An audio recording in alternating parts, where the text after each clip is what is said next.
اور کسی بھی دوسرے شخص کو وہ خاطر میں نہ لائے تو کیا کیا جا سکتا ہے. لیکن یہ آپ ضرور ذہن میں رکھیں کہ جب کوئی ایسا شخص اوپر آ جاتا ہے اور دوسروں کو وہ حقیر سمجھتا ہے اور اپنے آپ کو ہی وہ اپنے احساس برتری کی وجہ سے عقل کل سمجھنے لگ جاتا ہے، تو اس وقت سے ہی دراصل اس کی تنزلی اور پستی کا سفر بھی شروع ہو جاتا ہے.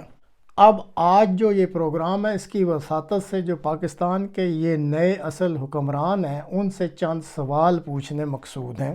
کیا آپ میں اتنی ہمت ہے کہ ملک میں جو زرعی اراضی کے بڑے مالکان ہیں ان کو زرعی ٹیکس کے نیٹ ورک میں آپ لا سکتے ہیں؟ کیا آپ میں اتنی ہمت ہے کہ ملک کی جو شوگر مافیا، جس میں زرداری، شریف برادران، علیم، ترین برادران اور بعض جرنیل بھی شامل ہیں، ان کو آپ قابو میں لا کر چینی کی اسمگلنگ اور ذخیرہ اندوزی کو روک سکتے ہیں؟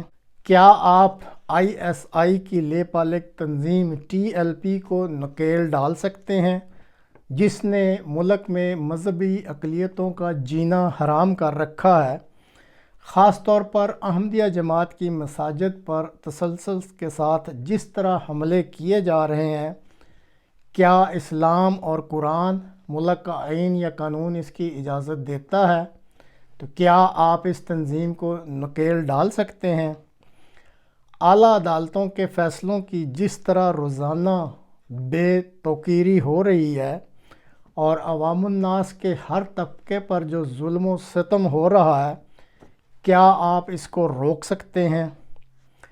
کیا آپ میں اتنی جرأت ہے کہ کرپٹ سیاستدانوں، جرنیلوں، ججوں اور مختلف مافیا گروپس کے جو لیڈر ہیں ان کا انصاف کے ساتھ احتساب کر سکیں؟ کیا آپ اس ملک کے بانی قائد اعظم کے حکمرانی کے رہنما اصولوں، جن میں ہر ایک کے لیے مکمل انصاف، ہر ایک کے لیے مساویانہ حقوق، ہر ایک کے لیے اس کے عقیدہ کے مطابق مذہبی آزادی، ہر ایک پر ملکی قانون کا مساویانہ اطلاق، سب کے لیے تعلیم، روزگار، طبی سہولتوں اور رہائشی سہولتوں کے جو مواقع وغیرہ ہیں ان کو پیدا کرنا مساویانہ طریق سے، کیا آپ ان چیزوں کو یقینی بنا سکتے ہیں؟ اب یہ جو میں نے چند سوال پوچھے ہیں یہ بالکل مختصراً بات کی ہے. اگر اس وقت پاکستان میں جو موجود زمینی حقائق ہیں ان کا گہرائی میں دیانتداری سے اگر جائزہ لیا جائے اور تجزیہ کیا جائے تو ہر ایک سوال کا ایک ہی جواب بنتا ہے. موجودہ یہ جو نئے اصل حکمران بنے ہیں، اور ہر اس سوال کے جواب میں یہ حتمی طور پہ کہا جا سکتا ہے کہ سوال ہی نہیں پیدا ہوتا آپ یہ چیز کر سکیں. اب اس کی بڑی وجہ کیا ہے؟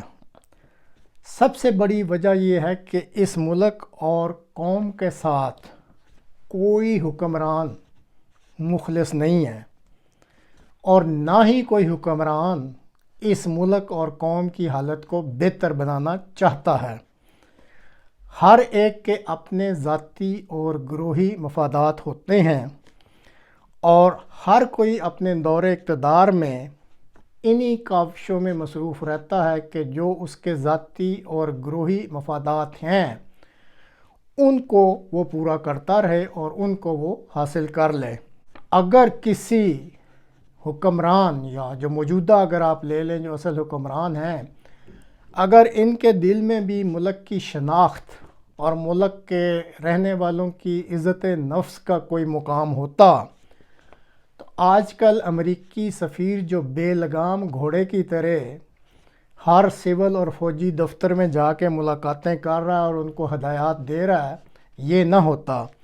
کبھی وہ الیکشن کمشنر کے پاس جا کے ہدایات دیتا ہے، اور کبھی وہ آئی جی پنجاب ہے اس کے دفتر میں جا کے سارے جائزے لیتا ہے اور اس کے مطابق ہدایات دیتا ہے.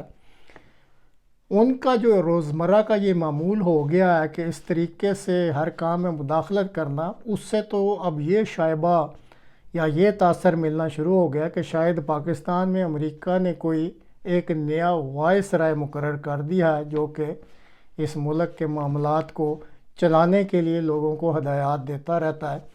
تو جب جس ملک کے یہ حالات ہوں تو چاہے وہاں آپ کوئی نیا اصل حکمران لے آئیں، چاہے اس کے ہاتھ میں ڈنڈا ہو، چاہے اس نے سر پہ ٹوپی پہنی ہو، چاہے وہ ایک نیا چہرہ ہو، بظاہر لگتا ہے کہ کوئی حالات بدلیں گے نہیں۔ ہر ایک کے اپنے ذاتی اور گروہی مفادات ہیں، وہ ان کو حاصل کریں گے اور چلتے بنیں گے۔ جہاں تک ملک اور اس ملک کے عوام کا تعلق ہے تو ان کے حالات بدلنے کی کوئی امید نظر نہیں آتی یا کوئی صورت نظر نہیں آتی۔ آج تک کے لیے اتنا ہی، اگلے پروگرام تک کے لیے اجازت دیں۔ خدا حافظ۔